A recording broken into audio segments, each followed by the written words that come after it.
So কোনো এক বনে এক হাতি আর বানর ছিল, সো তাদের মধ্যে কোনো না কোনো জিনিস নিয়ে সবসময় ঝগড়াঝাটি চলতো। সো এই ঝগড়াঝাটিকে আপনার কমানোর জন্য বা সমাধান করার জন্য তারা দুইজনে দুইটা চ্যালেঞ্জ ধরে। সো হাতির চ্যালেঞ্জটি ছিল যে যে কোনো একটি গাছ তার গায়ের উপরে নিয়ে রাখতে হবে। সো আর বানরের চ্যালেঞ্জটি ছিল যে গাছ থেকে কে ফল নামিয়ে আনতে পারে। সো দুজনের দুইটা চ্যালেঞ্জ পূর্ণ করলো। সো অবশেষে বানরের চ্যালেঞ্জ গুলো বানরে পারলো, হাতি পারলো না। আর হাতির চ্যালেঞ্জ, তো অবশ্যই জানবে যে হাতি গাছ নিয়ে রাখতে পারবে কিন্তু বানর রাখতে পারবে না। সর্বশেষে তারা দুইজনের দিক দিয়ে যেতে গেল।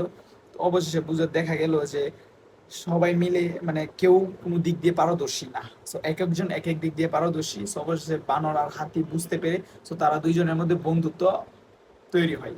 সো অবশ্যই বোঝা গেল যে সবাই মিলে একটি কাজ করলে খুব সুন্দরভাবে করা যায় এবং অনেক দূরে এগিয়ে যাওয়া যায়। সো এইভাবে আপনারাও সবাই মিলে কাজ করবেন আর অনেক দূরে এগিয়ে যাবেন। সো গল্পটি ভালো লাগলে আরো গল্প পেতে হলে অবশ্যই জানাবেন আর চ্যানেলের পাশে থাকবেন। টাটা।